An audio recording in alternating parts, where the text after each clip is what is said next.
Hello and welcome to Global Sanctuary for Elephants podcast, Global Rumblings. Global Sanctuary for Elephants, or GSE for short, is a non-profit organization with a mission to create vast safe spaces for captive elephants where they are able to heal physically and emotionally, often from very traumatic pasts.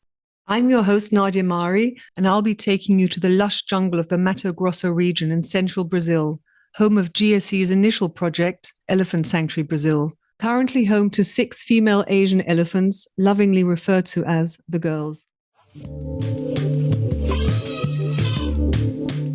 Hello, welcome, and thank you for joining in this week's episode of Global Rumblings. Today we are picking up from episode 8, where we finally found the magnificent dynamic property, which is home to Global Sanctuary for Elephants' initial project, Elephant Sanctuary Brazil. And Kat and Scott will be telling us how they managed to develop the property in only 10 months to welcome their first elephants, Guida and Maia. So let's head on over to Brazil. Hello, Kat. Hello, Scott. Hi, Nadia. How are you? Hey, Nadia. Are there any storms looming in the background which might disturb us? Unfortunately, no. It's been a great beginning to the dry season or end of the rain season. We've had a fair bit of rain so far, but it is the beginning of the dry season. So it's going to start having no storms, which are nice for not disturbing recordings, but nobody likes the end of the dry season. Everyone loves the rain and the mud because it does get pretty dry. But right now it is absolutely beautiful. And we were actually just saying this morning how this time of year is probably one of the most spectacular. The temperatures are beautiful. Everything's nice, lush and green still. The flowers are starting to bloom. Lots of birds. It's really nice time of year. So talking of what you're saying, mud and grass and everything, how long does the water last? Is that a problem? I mean, there's a natural creek, there's a small river in the property. So do you actually manage the 6 months on all the water that the property holds? Do you store water as well? It's not a problem anymore. But back in 2015, it's actually when we first moved onto the property, we only used the springs. And there was one main spring by the house, and it works. I mean, it supplied enough water for a while, but as things evolved, then we had to amplify the water system and had more reservoirs. Also, we ended up installing a well system, which we can talk about as the stories evolve for sanctuary development. Okay. Episode 8, I was listening to it in preparation for today. We talked about a little bit, well, we said we went off topic, but I think sanctuary related, nothing's off topic really. And you told us about building 2 flight cages for some rehab hawks you were getting, and also your baby tapir and the deer. So how are they? Cute. No, they're doing well. Lovely. The deer, we opened up into the 2-acre outdoor enclosure. He's still going back and forth between his original one and the larger one, getting used to the bigger space. But he's on his next step as far as release goes. And the tapir is getting big. He's a growing boy.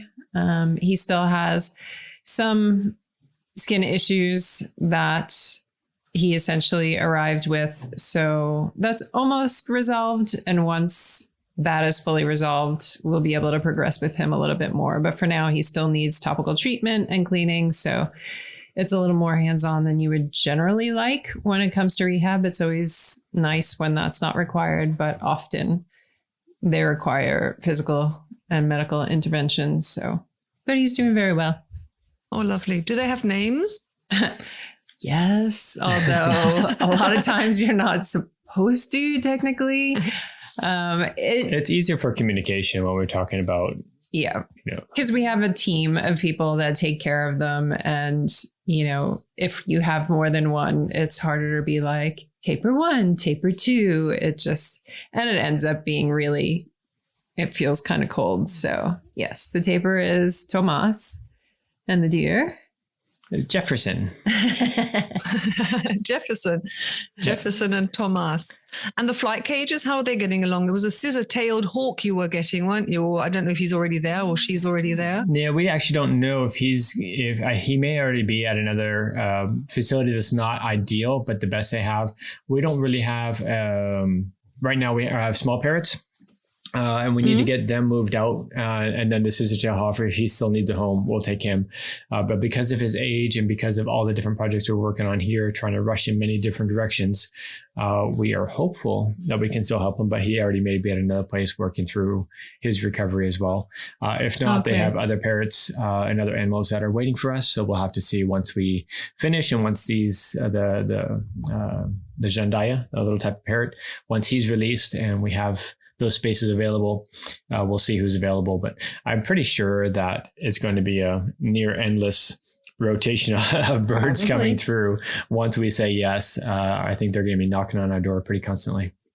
Okay, so the flight cages are nearly finished, not quite yet then. One of them's done. We're working on 3 flight cages, but actually two smaller ones and a large one. The larger one's going to take a little bit more time because it's more time, more money.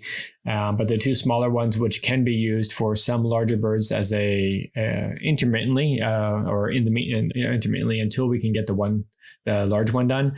It's better than what is currently available in the state. It's not ideal, but we'll be able to help some larger birds. Right now we have one side's done. The other side is probably going to be done in a couple of days. And the one Jandaya who's using the first side, he has all kinds of friends. It's one of the construction guys, Joe Elson, who's been with us for, I think, 5 years now. Yeah, he said it was really amazing watching the other day. He said one group of wild birds would come over and visit with him, and then another group would come visit him, and he was bouncing back and forth in his cage, flying all over the place, gaining a lot of strength and control.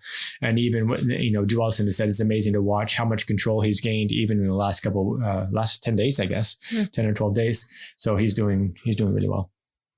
Oh, fantastic. Before we started recording, you said that you actually got the property in December 2015, wasn't it? And then you opened Elephant Sanctuary Brazil in October 16 for Guida and Maia. So that's only 10 months. So that is amazing. I mean, 10 months to, I presume, fundraise, build fencing, get permits, the 10 crazy months without... inciting too much trauma with you again. I mean, how did you do that in 10 months? It's just amazing. We didn't sleep. It's amazing what you can do when you work 20 No, I'm kidding. That's not true. However, when you look back at it and you think about it, and Kat, you can chime in on this, certainly. But when I look back and think about it, I remember we did a lot, but I don't remember being like this breakneck crazy killing ourselves, but maybe just because we're so used to breakneck crazy killing ourselves that it doesn't seem that way. I also think is that your mind protects itself from things in the past. Like I don't have children, but I have been told from women who have multiple that you forget what it was like until you go into labor again and you're like, oh my God, now I remember why it was so terrible. So I don't know. I don't remember. I think it was so nice to, after taking so long to find the property and all of the issues that came up along the way, I think it was just so nice to have this beautiful property and know that right away we were going to be able to help 2 elephants who had a pretty terrible life. That I think that kind of overrode everything else, at least. There's definitely some traumatic memories in all that. No. Well, let's have happy memories. I mean, it must have been. Do you remember what you felt when you were? I don't know if you were like literally given the keys or whether you were like handed over the deeds of the property. I mean, that must have been, after all the episodes we've been through, joining you on all your journeys through Brazil. It must have been an amazing, fantastic, satisfying feeling to finally be standing in front of the gates of the property and saying, this is it. This is the end of all our hard work, and here we are. So, yeah, I'm trying to remember actually what that feeling was like. I'm not sure where your head is, but my head went to the property doesn't have keys, and you don't have keys to the house because nobody locks anything because it's just the middle of nowhere, Brazil. Well, a figure of speech. Yeah, no, it was definitely. I think at first it was just a lot of taking in the property. We didn't have a car. We didn't have a four-wheeler. We didn't have anything. So it was a lot of hiking to see the different areas. And I remember the more we walked, the more diversity we found, the more interesting little areas. You know, some of the areas along the creek where you go down and it's like such old world growth and the temperature drops like 15 degrees and the fresh running water. And it's just beautiful. And every time we would go hiking, we would find like this new, beautiful little nook. So I think initially there was a lot of just discovering the property, trying to figure out what would be best for the elephants as far as where we would set up yards and fencing and what would work best with security from where the house was, you know, what we would be able to see from the house and all of those little logistics. But, you know, there were definitely multiple nights where we would sit out on the patio and just watch the sunset and look out at the view, which is stunning here. And just, you know, kind of appreciate that moment of all the hard work actually went somewhere because, you know, we knew there was a chance that no matter what we tried to do, that it might not actually work. So I think there was definitely not just being happy about it, but also being relieved because of all of the elephants we knew about and had heard about, that we were actually going to be able to do something for them. So when you said discovering parts of the property, was there anything that you were really surprised about finding while you were hiking through your own property? That does sound exciting. I mean, it's huge, so you probably spend quite a few days and weeks hiking. Was there anything that you really surprised, or you said, "Oh, I didn't realize we'd bought this as well"? I think we're still discovering those areas, to be honest. You know, and it's a really big property. You know, that hiking early on was really focused on where is the first development going to be, because we had elephants. Okay. You know, we had at that point we had the notice actually in 2015 before even moving here on the property. We had already, after we had settled on the property, after we signed the contract, and before moving, we ended up signing an agreement to receive the first two elephants, because if they didn't come to us, Maya and Guida, if they didn't come to us before, you know, I think it was right around that September, right before. We were actually just after the deadline, but everything had happened. So it had moved forward. They were going to go to an aquarium, a new aquarium that was being constructed. So when we were exploring that property, it was all about what do we need to do? Where can we develop? Where can the barn be? Minimal excavation. It was the infrastructure. How are we going to get water down to the barn? Where's the electricity going to come from? Who's going to install the electricity? You know, what needs to be happening with the roads? The roads were a mess. How can we get the trucks in here? How can we get the steel in here?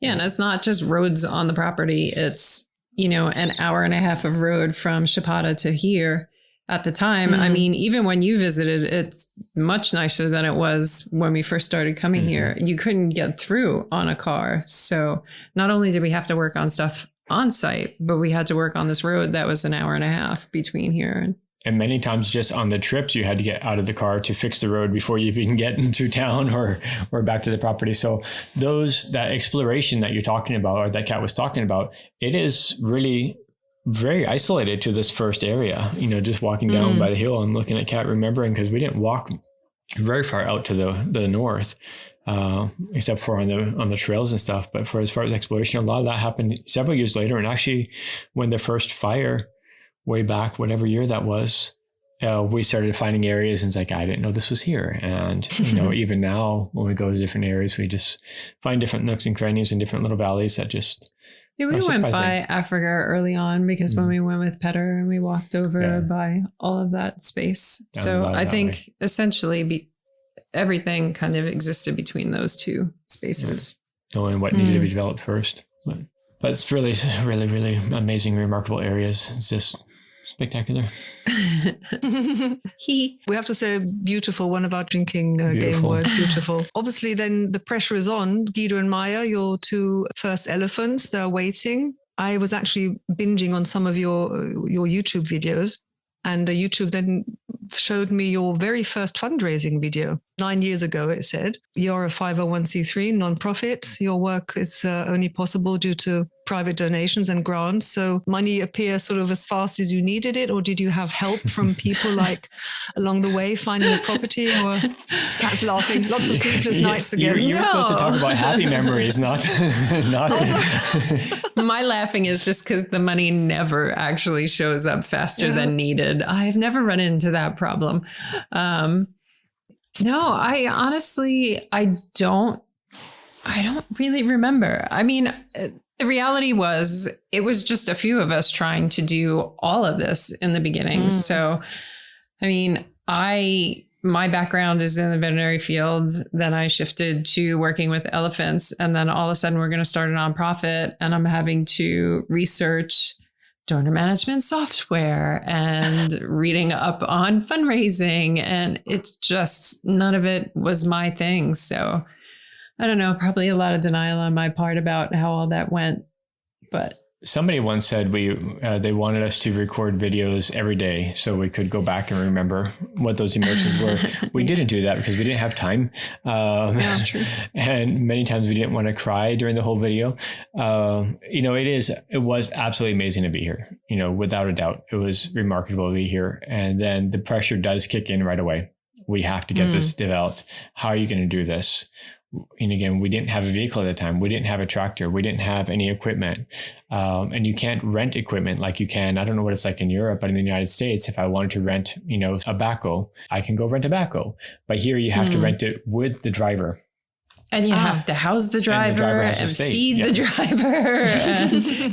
So they end up staying somewhere on the property or in your house. And there's, we didn't have space. And there's all these things. No, and they can't really camp here because we do have jaguar and puma. So, you can't stick somebody in a tent in the middle of a field on the property and expect them to be in one piece the next morning. He said he'd be fine with it. It's just, everybody always says they'd be fine with it. And then until the puma comes knocking. There's a lot of things like that. And then we had, when the first load of steel was finally coming, we had a torrential rain like had never seen before here. That's and the hydroelectric dam almost flooded, and the roads, actually 2 bridges got washed out, and the road got cut in half on the way through from the main entrance. So this was 3 days before the steel was supposed to come. And on the day of, a little bobcat, a little mini tractor, a little mini excavator was arriving. So they got stuck in the river that was flooding, and had to walk down the road to get them. I knew the truck was coming, but at this point, I didn't know the roads were washed out. So I'm trying to fix the road entrance to the property so we can get this load of steel here, not knowing that he couldn't even get within 10 kilometers of the property. The tire goes flat while I'm down there. And so we don't have a vehicle to go get the tire. So you have to take the tire off and walk it up the hill, which is 2 kilometers from where I was working, up a hill in the rain, a muddy, rocky hill in the rain. And it's all coming back to you. It's all coming back to you. And then I got up here and I tried to tell Kat what happened. And, we're just, what do?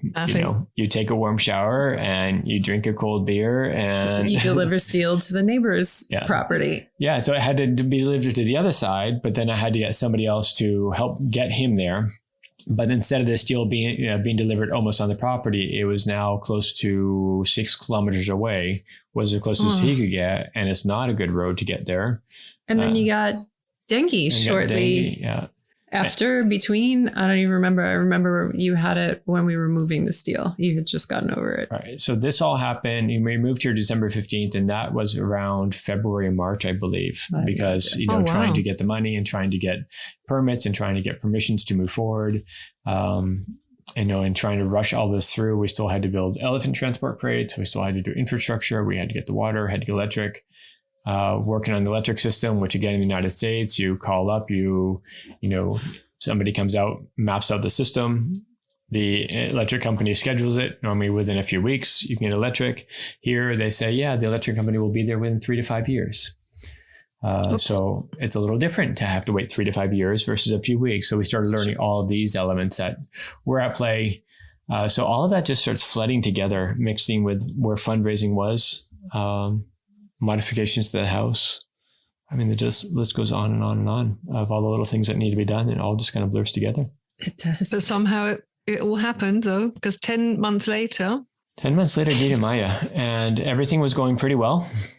barn structure was going, that we actually built the corrals first and then built the barn structure around the corrals. And we did that because the timing was short and we were researching which companies to use for the barn roof structure, what type of structure we were going to use, finding contracts, and the permissions granted. We're actually able to get sort of verbal approval to build the corrals, but we couldn't build the structure right away because we needed to get permissions for the approval to build the structures needed to come before they were put in place.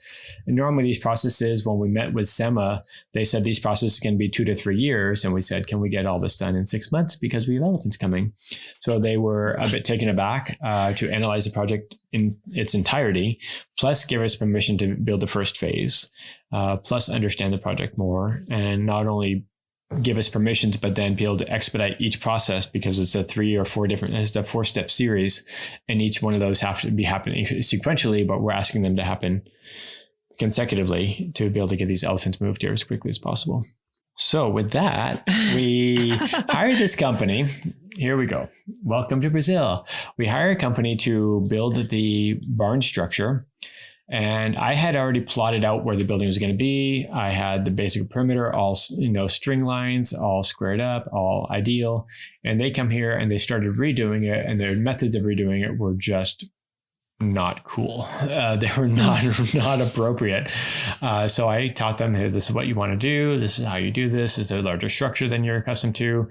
Mind you, Scott has built multiple barns by this point. It's not like he's just some random person being like, I want an elephant barn and it has to have pretty windows. I mean, he understands elephants. He's designed these barns before. He's been part of building these barns before. So he actually knows what he's talking about. And this structure is so simple. I mean, this is a really basic structure compared to what we built in Tennessee with, the heated floor systems and the rubber flooring and all the conveyor belts and all the rainwater catchment. And I mean, all these different systems that we had in place. Sure.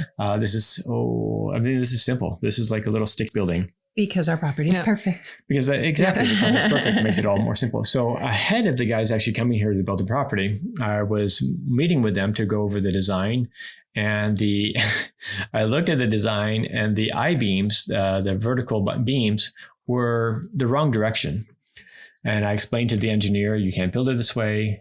He said, no. He said, this is correct. It doesn't matter. And I said, it does matter because this is compound force. This is what blah, blah, blah, because we built these structures before. I've dealt with these things with structural engineers in the United States.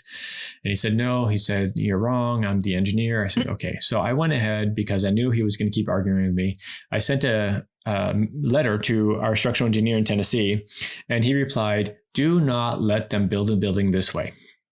And I said, okay, in big letters, do not let them do this. And I said, I know, I just needed to have somebody with credentials say this. So I went back to them, and he still argued with me, and they returned back and said, we're going to build it your way to build by your American engineering standards. And my thought was, engineering is engineering is engineering. Structural steel does not act differently depending on what side of the equator it's on. It does the same thing. It has the same force on it.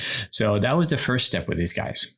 I actually wanted to use a different company, and a couple other people in the organization wanted to use this company. And I said, okay, let's compromise. We'll go ahead and go with them. And it is a partnership. It is a collaboration. And so they came out to build, and they start having this, we're laying out the foundations, and I start overseeing what they're doing. And then I walked away because they were getting, annoyed with me micromanaging them. So a little while later, they finished the foundations, they put the steel pillars up, and when they're connecting the two steel pillars together with the beam at the top, I realized that they're bending the wrong direction. They're both bent inward toward each other. I said, there's something wrong with this. There's a spatial problem because this isn't right. And I showed them the scenario. I called them on the phone and said, no, you're wrong. Once we line it all up, it'll all look straight. It'll all be fine. I said, it's impossible. You'll have to come out and look tomorrow. So they came out on a Saturday. And they started to take some measurements. And I actually took some measurements before. Take some measurements. the pillars, which are all supposed to be 6 meters apart, they were like 595 centimeters, 590 centimeters, 631 centimeters, and 601. Not even close. So I said, okay, let me look the other direction. Let's verify that. The other direction, the width of the barn was off by 90 centimeters. Oh, You're not wow. talking about a small number, right? And so they had to redo all the foundation. On the right side of all this, we got a huge discount because they couldn't meet their target date. So we were able to save a bunch of money on the building. Because we knew enough about Brazil. Although, of course, actually, at this point, we're still learning, and there are still things that I know I will never understand. To put a deadline in their contract and to put a bonus if they finished early and a penalty if they finished late. Because, of course, we needed it within a certain time frame. And we were almost 100% positive that they were never going to finish on time, even though they said they could finish early. So we set it up that way, knowing very well that there was like a 99% chance they were going to finish late. And it was going to take a bunch of cost off of our plate, which is what happened. So when was it then finally finished then? I think not long before. I mean, we were building the crates at the time. As they were finishing that structure, we had already finished the first yard. We had already finished the corrals inside. Mm-hmm. They were finishing the roof structure, and we were working on the crates outside. And just after the roof, we moved the crates inside to get us protection from the rain and finish that. And then we started having issues with the crates as well. We had the way we designed the crates, it was supposed to be relatively easy to have like 6 panels on the inside. And I sent it all to the steel fabricator.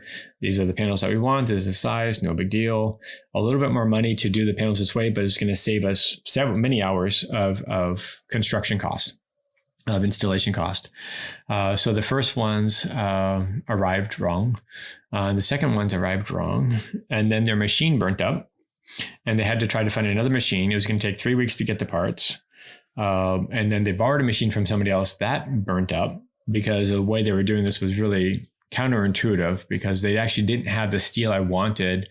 Although they said they did, they were going to fabricate it themselves, which was all wrong.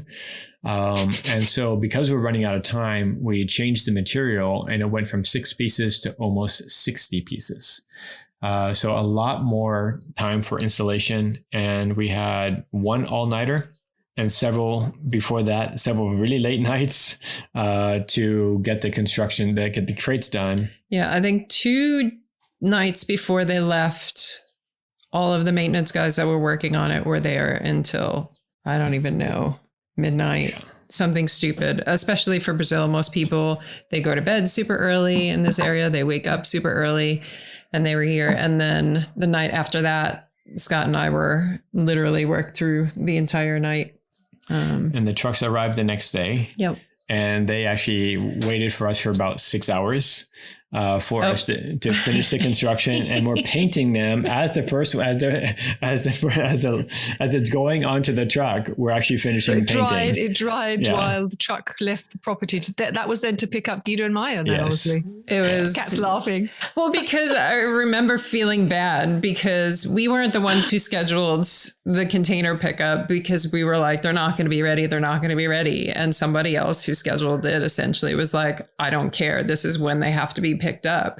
So these trucks arrived and they show up and look at us and they can tell we're still building the crates. And it's like, I'm sorry. We told them not to have you come now, but so they were very good. It is one of the really nice things about Brazil is that, usually in these sort of scenarios, people are super laid back about it. They're like, okay, well, I'm just going to go take a nap in my truck while you guys do your thing. And the first one left not in too bad of a time frame. The second one was definitely longer than you would want somebody to be waiting on you. But I mean, we didn't really have a choice. You can't send a crate that isn't going to function for an elephant. So, but it's all good. They left. We got it done. We got it done. But that's part of that. When you look back at it and start telling the story again, you remember all those details. But in the moment, it is just making it happen, as Kat said, with that, kind of the attitude of Brazil. It's what you got to do to make it happen. We'll take it all in stride. And that's what it comes back to when you're building something like this.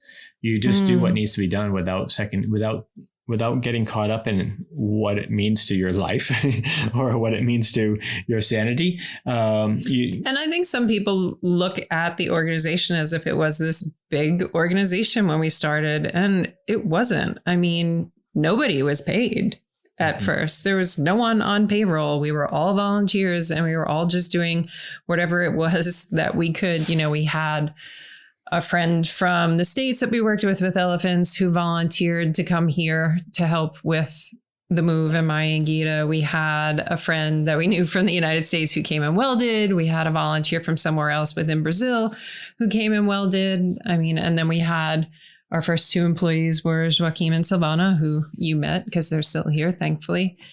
You know, so we had them. Yeah, they came just as we were finishing up that first phase, I think about 2 months, 3 months before we finished up that first phase. So it was, you know, it wasn't this giant team, you know, of professionals with their own skill sets doing, you know, only what they know how to do. It was, you know, a bunch of people just pitching in wherever it was needed, trying to fill in the voids and make sure that we could raise the money and build what was needed to make sure that these two elephants didn't end up in some random aquarium in Sao Paulo, which, as absurd as it sounds, is what they were going to do with them.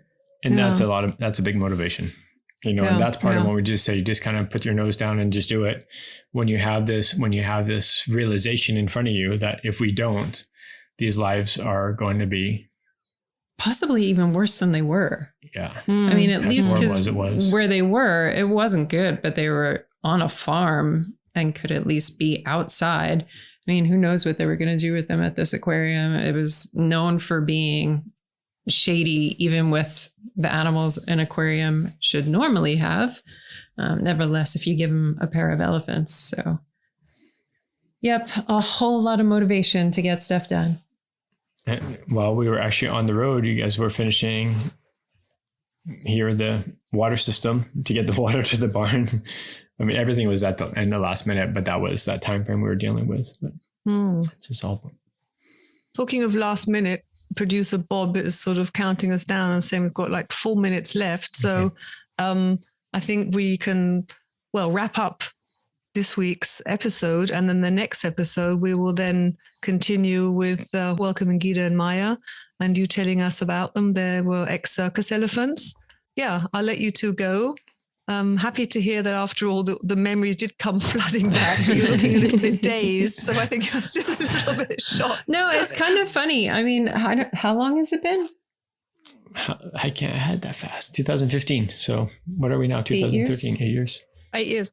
It just, you know, it's definitely one of those scenarios where sometimes it feels like yesterday and sometimes it feels like another lifetime. And there's so much that has happened along the way, you know, with the property, with elephants, with, you know, human relationships, with everything that sometimes you don't remember.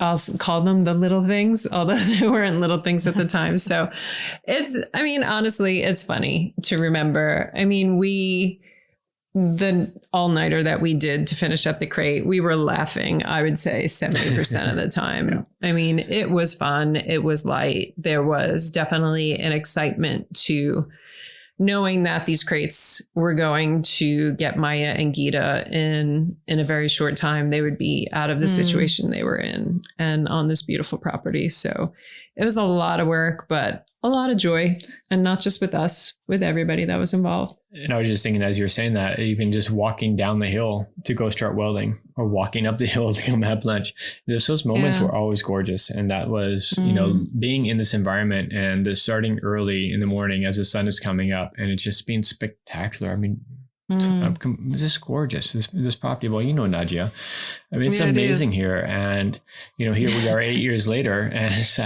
how can I not say it? It's amazing here. You want to add that to a third drinking game night? I'm not sure whether it should be beautiful or amazing. We'll see. We'll see how the next episode goes. We've got 3 words. We've got beautiful, nuances, and we've got amazing. I think we'll sort of do a bingo. Okay, then I'll let you two go. And we'll catch up then in our next recording to learn more about Guida and Maya. So thanks very much. Thank you, Nadia. Take care. Until next time. Bye, Nadia. We'll see you soon. Bye. Okay, that wraps up this week's episode. Thank you so much for joining us. If you can't wait until the next episode of Global Rumblings, then do join the big herd of Global Sanctuary for Elephants and follow us on Instagram, Twitter, Facebook. You can also binge on some YouTube videos like I like to do. All the information is in the show notes. Until next time, take care. Bye.